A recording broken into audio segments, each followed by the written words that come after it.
All right, it is 6 o'clock, so I am going to officially call this meeting to order. And could you all rise with me for the Pledge of Allegiance? I pledge allegiance to the flag of the United States of America and to the republic for which it stands, one nation, under God, indivisible, with liberty and justice for all. All right, thank you all for braving the freezing fog to come to the meeting tonight. Board members, have you had a chance to look at the agenda this evening? And we do have Matt joining us by Zoom, I believe, so he is here with us as well. But Carla is out of town this evening. I motion to approve tonight's agenda. I would second that. All right, it's been moved and seconded to adopt the agenda. All those in favor say aye. Aye. Aye. All those opposed say no. Hearing none, the agenda has been adopted. All right, we're going to move on to the next item, which is administering the oath of office for myself, Carrie Davidson, Lauren Gilmore, and Becky Cronquist, since we just went through an election. And we have our Mason County Auditor, Steve Dunkel, to perform this duty this evening. Thank you for being here.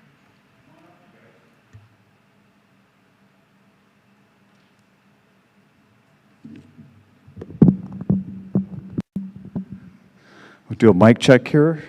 Can everybody hear me? Okay. Hey, this is a great honor to have a chance to swear you all in. It's a real pleasure to be here. I want to congratulate you on your respective elections. We just certified the results a few hours ago, shortly after 2 p.m. down at the elections office, so congratulations. You guys have a very important office that you're holding. School board director has tremendous amount of responsibility and a tremendous amount of power. And I encourage you all to study the RCWs that apply to your position and to fulfill the law and fulfill your obligation to the constituents that voted you into office, and take good care of the kids and the parents. So with that, we'll do a group swearing in. And if you raise your right hand and repeat after me, I state your name. Affirm that I will support the Constitution of the United States and of the state of Washington. Affirm that I will support the Constitution of the United States and of Washington. And that I will discharge faithfully the duties of the Office of School Board Director of Shelton School District Number 309. And I will discharge faithfully the duties of the Shelton School District 309. 309. To the best of my judgment and ability. To the best of my judgment and ability. All right, congratulations. Let's give these guys a round of applause. They've got a lot of hard work ahead of them. And thank you again. I'll sync up with you guys to get the official documentation. Thanks, everybody.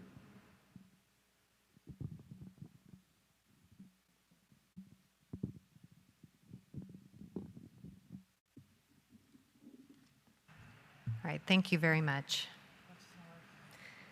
Next up, we have the superintendent's report.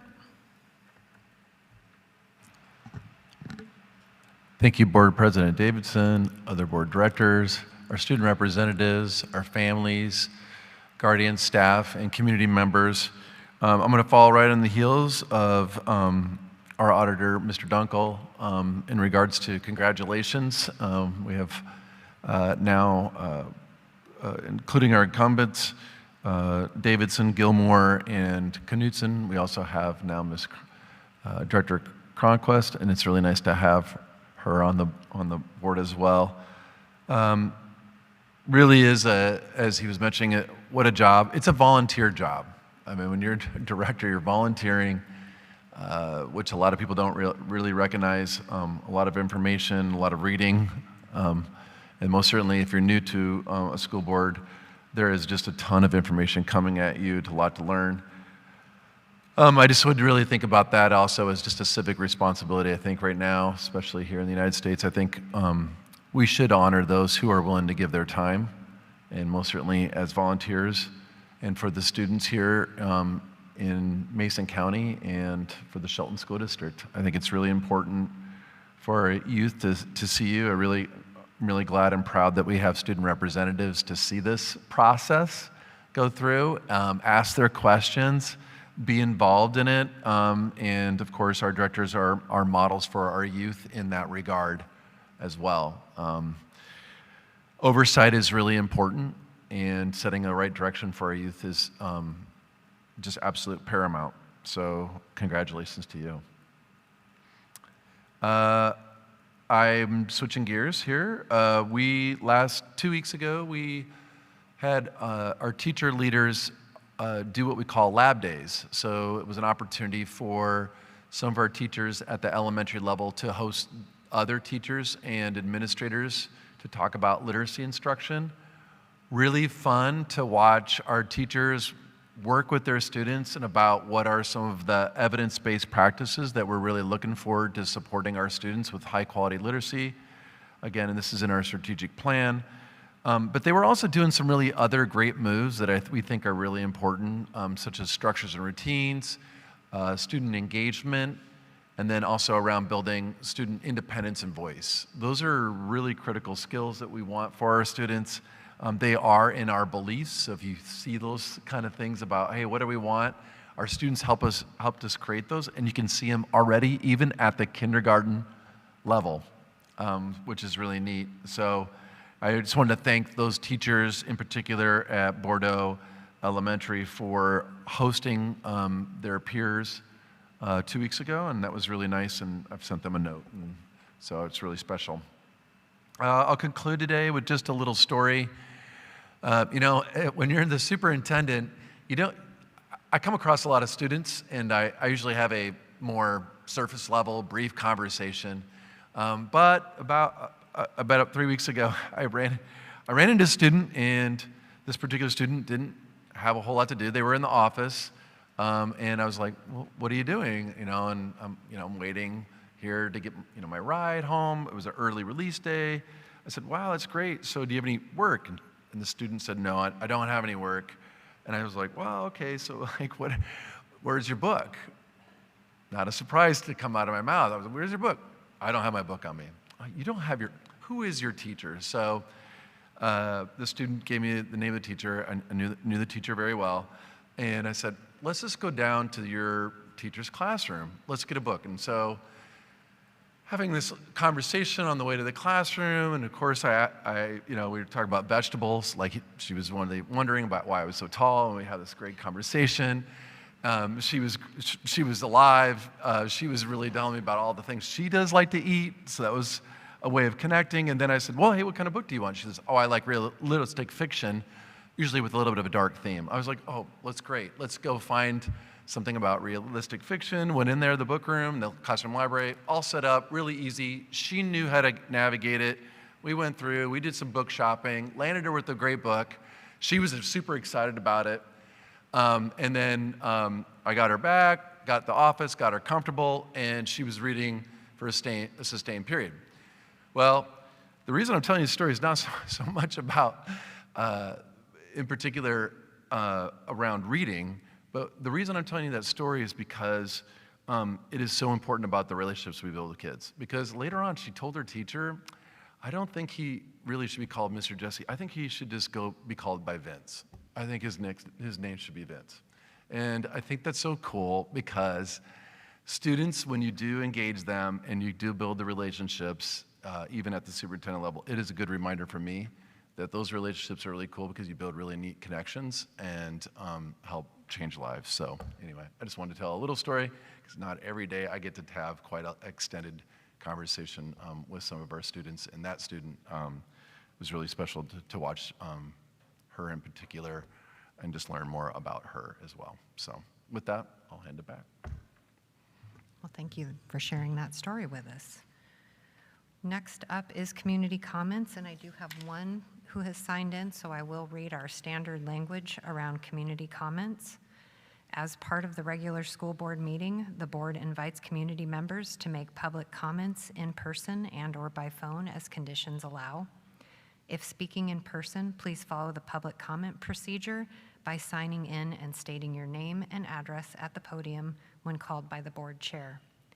If making comments by phone, please dial 1-253-215-8782 and enter meeting ID number 872-5618-1978. Each person is allowed 3 minutes to speak. In accordance with the Open Public Meetings Act, the board is not allowed to discuss items that are not on the agenda. The board will direct the superintendent to follow up on any items that arise during public comment as appropriate. The board cautions all speakers that it is possible that your statements could violate the rights of others under various laws, including laws protecting privacy and laws prohibiting defamation. If you are unsure of the legal effect of your remarks, you should seek independent legal advice. In any case, we ask that you help us model for our students what a respectful and inclusive community looks and sounds like. And Bob Rogers, I have you on the list.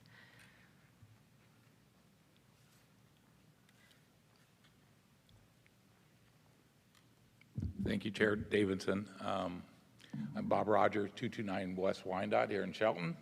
I'd like to address the chair and the board on the language around public comments.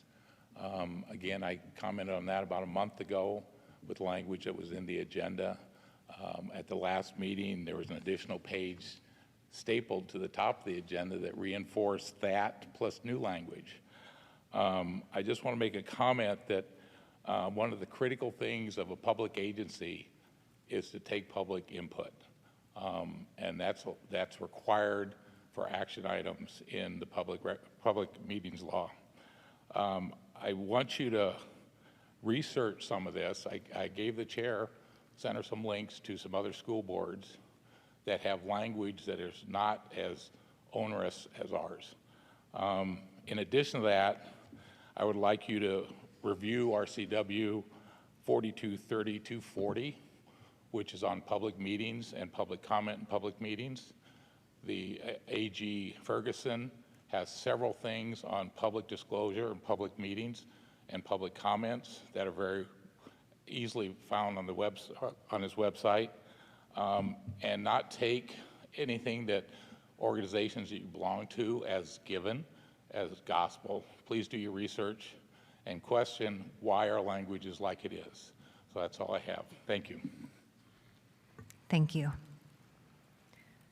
All right, are there any other public comments that have come in by phone or Zoom? There are not. All right. We will move on to reports and recognitions.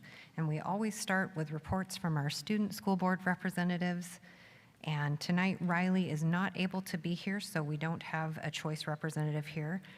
Abigail, if you don't mind starting this evening with a report for Shelton High School. Recently at the high school, the senior class of 2024 is planning a Paint Your Own Parking Spot fundraiser. They are hoping to have seniors come out December 9th to start painting. Recently, both cheer and dance have been attending All-American events, including parades in Disney World and Hawaii. Our Skills USA Club is planning on entering the Drone Flight Ability Contest. Last year, they took 7th in state for engineering technology. The Night of Musical Theater was on November 16th, 17th, and 18th. It was a huge success. Choir and band are putting on their holiday concert on December 14th, and this year we had nearly 300 students try out for winter sports, which is the most we've had since before COVID. All right, that's great. Thank you very much. I think we were sad to miss the play at the high school because that was when we were all attending the WASDA conference, but they always do such a great job. And Aiden, if you don't mind giving us a report for Cedar High School.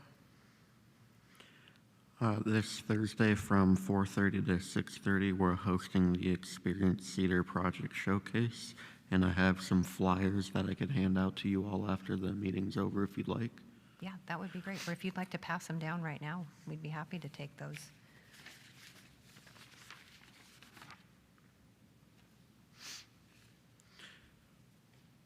We also had Jostens come to talk to our senior class last week about cap and gown plus class ring ordering. A representative from Washington State University came to talk to students that are interested in their college or just a college in general. We had our final assembly of the trimester featuring fun activities like blindfolded drawing contests and fruit by the foot eating contests. We also have Friday is our last day of the first trimester, and that's all. All right, thank you very much. And a good reminder that the first trimester is almost over. All right, next up, we have item 6.02, which is the Mountain View Elementary School's School Improvement Plan. And I believe we've got Mary Ann Marshall and principals.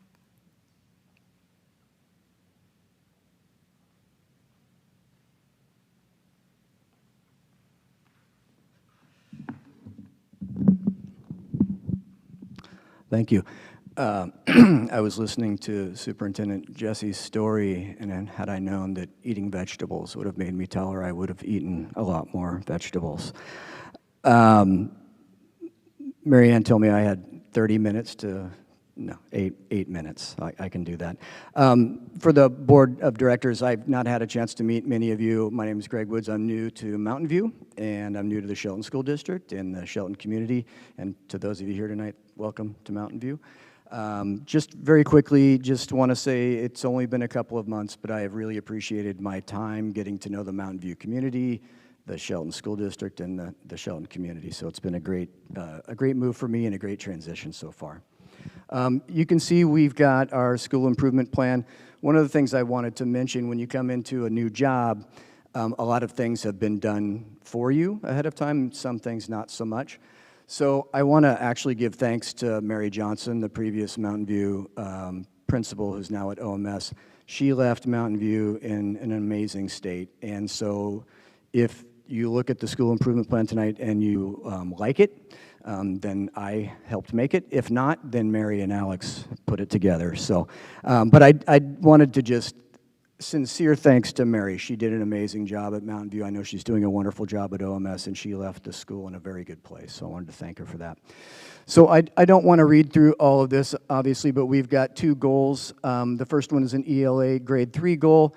And essentially, we have 48% of students continuously enrolled in grade 3 at Mountain View. We would like them to meet or exceed standard on the 23-24 Smarter Balanced assessments.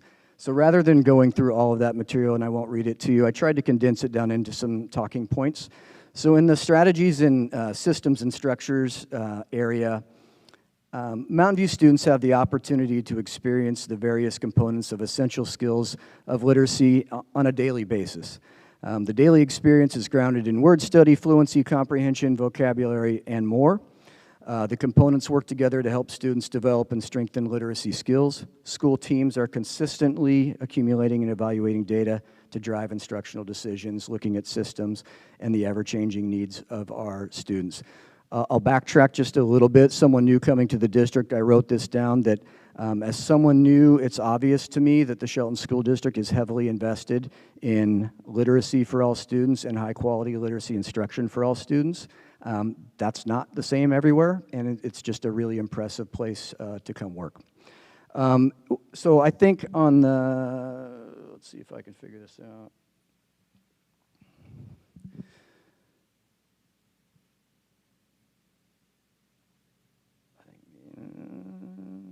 There we go. So we have a couple of slides that just have some pictures, and again, I'm not going to go through each picture, but what I thought I would do is just try and tell the story that these pictures are presenting here at Mountain View. So again, not going through each picture, and I think this is the second one, but I can go in reverse order. But the picture that I see when I look at these pictures that we've accumulated is Mountain View students are surrounded with books. The classroom libraries are an impressive investment by the district. Our students are able to interact with books in a variety of ways, including older students working with younger students, modeling and sharing the love of reading. Classrooms are filled with anchor charts so that students can refer to their previous learning and work towards independence. When you go into a classroom that's filled with these anchor charts of prior learning, students don't need to ask teachers for help. They can look on the wall and they can independently get the answers that they need. And I've seen several examples at Mountain View where I'm in observing, watching, and I'll watch a student maybe having a struggle. They'll be turning and talking with a partner. You can tell that one person may not know the other person. They'll walk them over to an anchor chart that's posted on a wall so they can find the information that they need. And it's really fun to watch and very impressive, and it helps with that independence piece. Student engagement is an instructional focus this month, and I love seeing one teacher in particular recently, speaking of anchor chart. She had an anchor chart that was about engagement, and engagement is a focus this month, as I mentioned, and it was more speaking to student engagement. How can we get all students involved every day, every lesson, every time, using a variety of strategies? But she took it a different direction. So she had an anchor chart on her wall that talked about what does it mean to be actively engaged as a student. So it's not necessarily I'm going to call on you, or I'm not, or I have this strategy for engaging you, but how can you be an active, engaged learner? And she modeled it, and she explained it, and the students could look up on the wall and see, if I'm engaged right now, I'm doing this, this, and this. And I just thought that was really impressive. On the other page, it's great to see students not just reading, but responding to their reading in a variety of ways. Conferring is a great way to respond to reading. It's a great way for teachers and students to identify just right books, build skills. And when I watch conferring, a lot of times I see the relationship is building between student and teacher as they talk. So it's not just about the reading, it's about the relationship building. Our staff does a great job celebrating successes around reading, creating fun challenges like reading counts. And we talk about the importance of reading outside of school daily. I try and include that message in our weekly email and phone call to parents. And the book vending machine is pretty darn cool. So that's goal number 1. Goal number 2 is an SEL goal, social emotional learning goal. Mountain View out-of-school exclusions, suspensions, and expulsions will be reduced by 25% or more from 8 in 22-23 to 6 or less, and we hope that number ultimately becomes 0. Again, in the strategies and systems and structures, just touch on a couple of things. Our goal at Mountain View is to identify the story, strength, and need of every student in our building. That process started on day 1, our first get-together as a staff. We put a big piece of paper on the wall. It had every student at Mountain View on there. We asked staff members to mill about, go up there, put a check mark by a student who they knew the story, strength, and need, not just a face and a name, but they actually knew the student. We were able to see students that didn't have any check marks, and they became a priority to start the school year. We review classroom and school-wide expectations often. Assistant Principal Brownsmith does an amazing job with that, as does our staff. We practice and reinforce structures and routines. Consistently, social emotional learning is present in all grade levels, and I sat in on a couple recently and really appreciate the emphasis on conflict resolution, conflict management, because that's what we see with kids, is we need to help them with the ability to resolve conflicts on every level.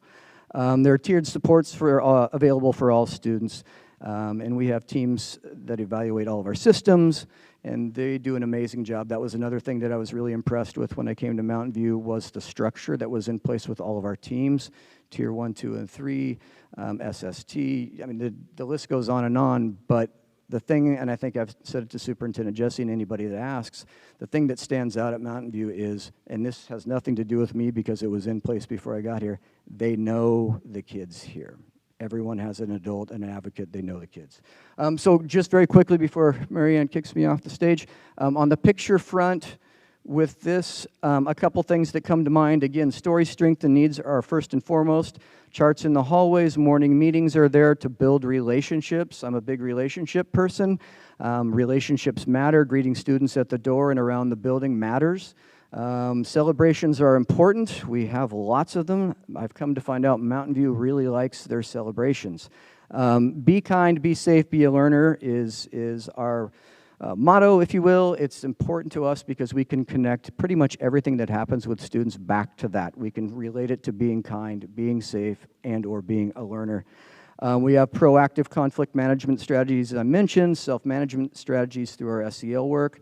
Did I mention celebrations? Lots of those.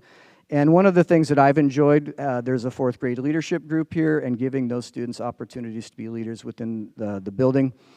They help with morning announcements. They rearranged our lost and found before you came tonight because it would not have looked that clean. And basically, that all ties back to the goal, in my opinion, through this. Last thing I'll say. Through these things that I've mentioned, we can truly seek to know and understand our students. We can understand the things that cause trauma, that cause stress, that ultimately cause behaviors and choices that could lead to an out-of-school exclusion or referral. We can be proactive and identify the support students need to be successful before things escalate to a level of an out-of-school exclusion. We can make efforts to connect our students with Mountain View. We can work hard to make sure each student feels valued and that Mountain View is their place.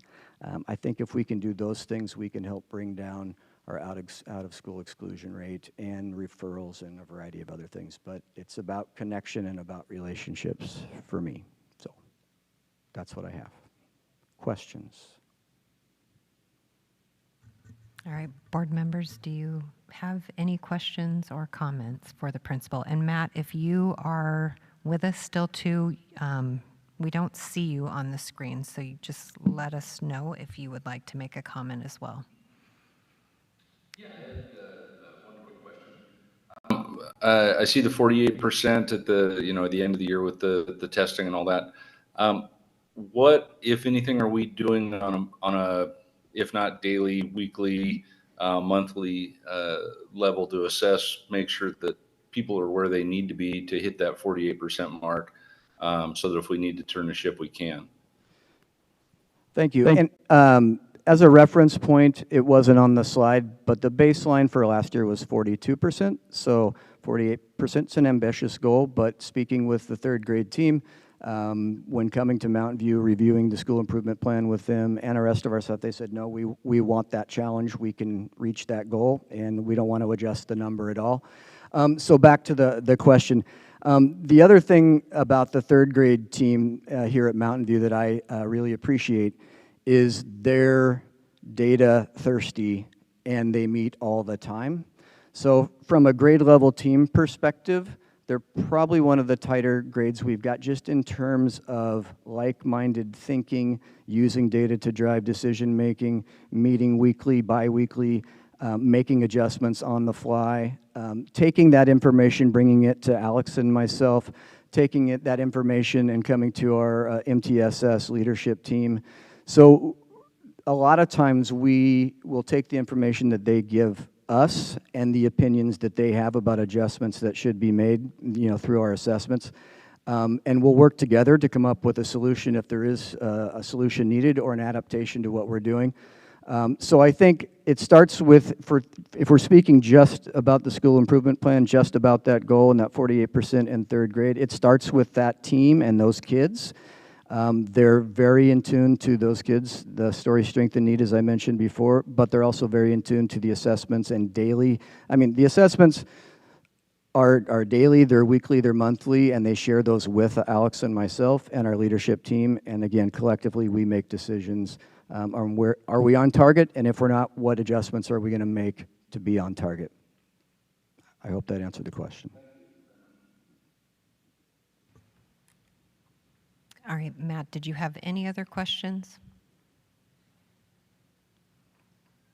No. Oh, okay, thank you. Are there other questions or comments from any other board member? No questions, but thank you for presenting. I like how you discussed the classroom independent and self-management strategies alongside with the social and emotional learning curriculum. I think that's a good balance to help with teachers and classroom management as a whole. And really appreciate all the work you're doing, and it's a great school. Thank you for hosting us. Thank you. Yeah, and I guess I will just finish too with saying thank you very much for the presentation. It's really nice to hear all the different details that are going on with that and the communication that you do have between all of the teams. I know Matt and I and several others sat in a presentation. You get to be the school improvement plan that comes after we all went through a bunch of professional development, and we have all sorts of ideas ourselves now too. So coming off of that, there was a really great presentation, because obviously what kids are learning in kindergarten is going to affect what they do then in the first grade and then second grade, and then what they finally get tested on then in the third grade. And so how are all of those components working together, and what are the weekly, monthly measurements of how we're doing with fluency or literacy to continue making sure where we're at, and then, what are those things that happen with kids? And that's not something you have to answer all at once, because some of these are coming off of ideas that were presented to us during our school district statewide annual conference. Well, for what it's worth, that sounds like really good professional development, because those are all the same things that we struggle with and challenge ourselves with. I won't repeat everything you just said, but yes, those are all the challenges we face daily and weekly and monthly, and so I think we're in lockstep in our thinking in terms of And the part of important that things. presentation was, knowing they didn't necessarily say it the way we do here, the story, strength, and need of each child, but that is getting to know those kids and then knowing how to, work with those to help continue to make those improvements, because they are going to affect everything as they go up. So I know we're doing a lot of that. We're excited to continue to, I think we'll end up having a study session sometime in January to just talk about some of the things that we did learn in regards to that, and maybe even come back with some goals that we have as well too. So if that's something that the board would like to do. But always appreciate the pictures of the students. I'm happy to hear that they're enjoying the books. And you guys do have that great book vending machine. That's always exciting to see. So, and my two daughters and myself went to Mountain View. I know they do love celebrations, so it's good to hear that those have continued on. Absolutely. But thank you very much for your presentation tonight. Thank you. It's nice to be here. Thanks. And that actually concludes our reports and recognitions portion of this. So we do have the consent agenda, which has just a few items in it this evening, but our typical things, which is the minutes, the proposed personnel report, some different warrants or cancellations. So at this point, I don't know if there are any questions or if there's a motion. I motion to approve this evening's consent agenda. I second it. All right, it's been moved and seconded to approve the consent agenda. All those in favor say aye. Aye. Aye. Aye. All those opposed say no. Hearing none, the consent agenda has passed. So we are going to move right into the discussion and action item, which tonight is just 8.01, which is the second reading of the proposed revised policy number 2110, which is the transitional bilingual instruction. And Mary Ann, thank you for coming up to do the second good reading. Evening, President Davidson, members of the board. This is the second reading, and as I mentioned in the first reading, that the big change here is just how students are qualifying for transitional services. And so that is the big change here. Happy to answer any additional questions that you have about this policy. Okay. Again, Matt, because I don't see you, jump in if you've got a question about the policy, or let us know if you are fine. I had a couple of questions, and they go back as much as anything to semantics and previous conversations. As I read this, I understand that it is reading as a transitional biliteracy policy, but it reads more like just our ELL stuff, and I want to make sure that I'm not reading that wrong. Is this a name change to come in lockstep with the law, or are we kind of changing course on this? And I guess my question is to Superintendent Jesse. First, in education, there are terms that are absolutely synonyms. They can just be simply exchanged for other ones. In this particular case, transitional bilingual services is actually how the federal government labels this, and so those are attached to the dollars that come from them and to serve this particular population. Previous terms or other terms that continue to be used are English language learners or multilingual learners as well. So I'm glad you asked that question, and so you're not wrong to ask it or to think that. Okay, that's how I thought I read it, but I did want to make sure. So thank you. Yep. Are there any other questions about that? Not at this time. So it is recommended for approval. If there is a motion to approve this particular policy, or if there are any other questions, let me know.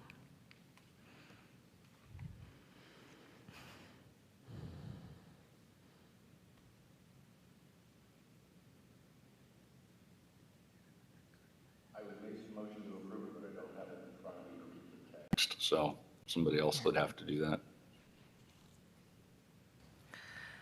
I motion to approve the proposed revised policy number 2110, transitional bilingual instruction.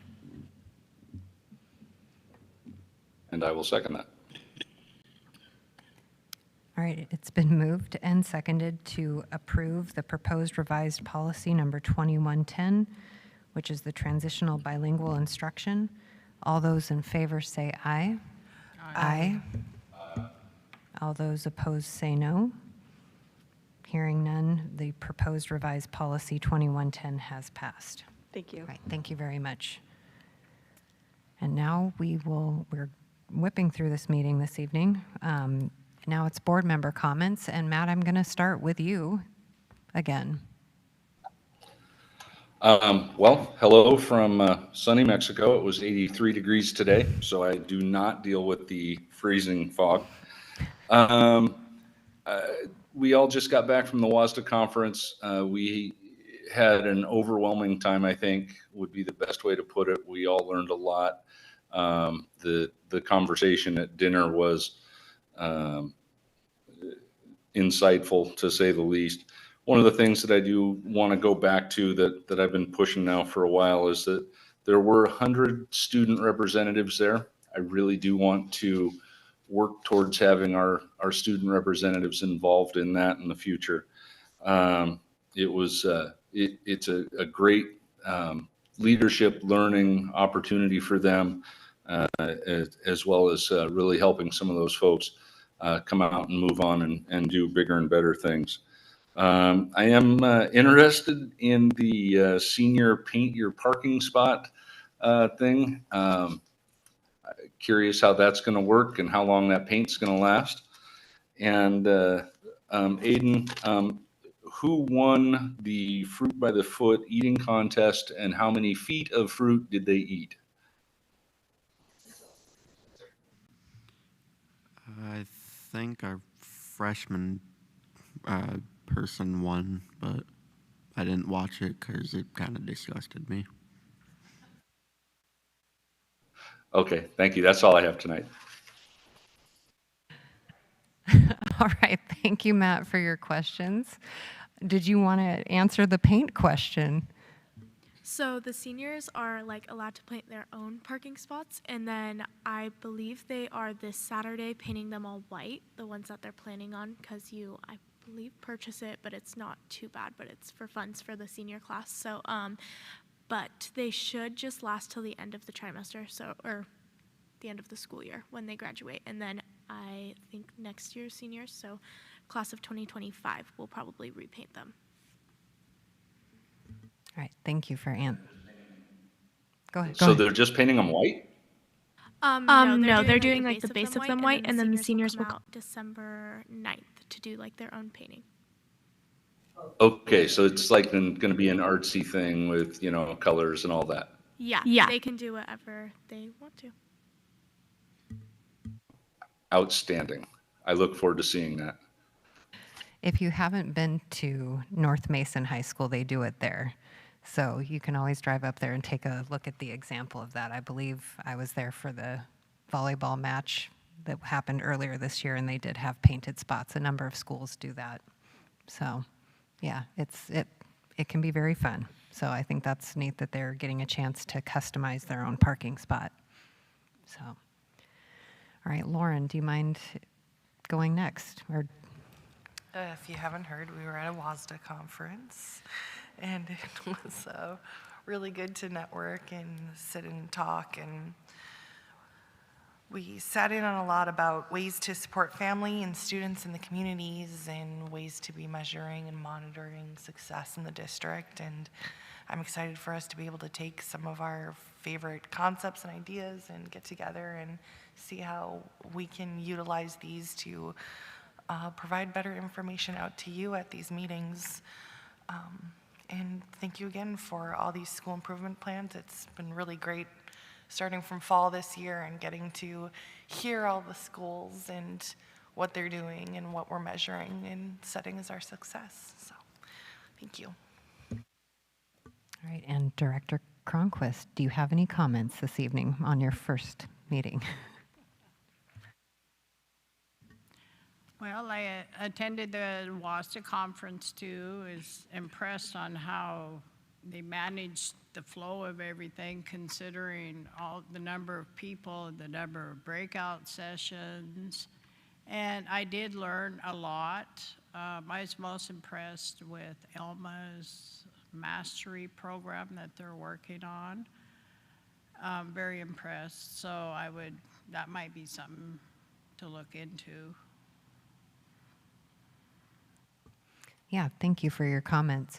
And I will say that I know that Allison has sent out dates to all of the board members to, if you haven't responded yet, please do respond to that for a special study session sometime in January, which of course would be open to the public.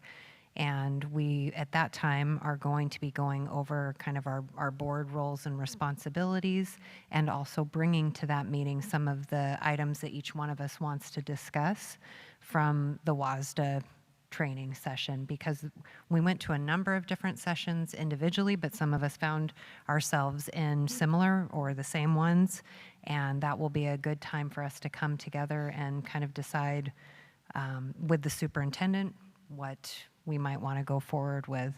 But it really is an amazing conference. There's, I think, 295 school districts in Washington State. Not every single one of them attends, but I think it's 1,477 elected school board directors that range from school districts that have a very tiny amount of students to those that are very big. Our school board was awarded previous to the meeting, but then also highlighted at the meeting for being a board of distinction. And that's after filling out, with help from our school district, the different criteria of how to, meet different gaps in student learning. And that's something that I think we've won 6 years in a row now. So that's something I'm proud of, because I've been on the board for 8 years, and so it's been nice to go through all of that. And I do always appreciate getting a chance to meet other school board directors and just hear what's going on in their schools.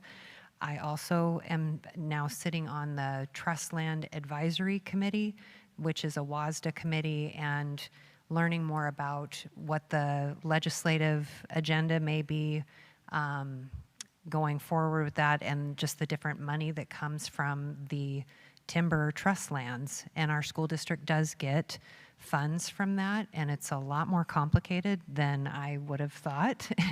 And I had never put together that libraries, like Timberland Library, that's where they get funding. And so it's just kind of funny, the things that you take for granted and then you find out where some of this stuff comes from. But we did have a great conference. It was nice having all 5 of us there at getting a chance to celebrate and have different student groups come in that, we had bands, we had singers. It was a really great event. And I know for brand new school board members, they also go through mandatory open government training so that everybody is all up to speed on all of that. So that was a great conference. Other than that, I do not believe we have an exempt session tonight. We don't have any reason for that. We can let Matt get back to enjoying Mexico.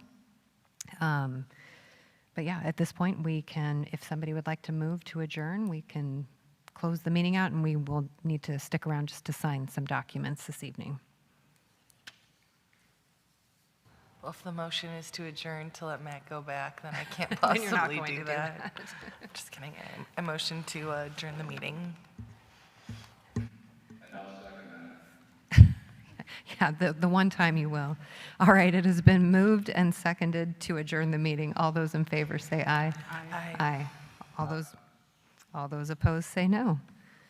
Hearing none, this meeting is adjourned. Thank you all for coming tonight.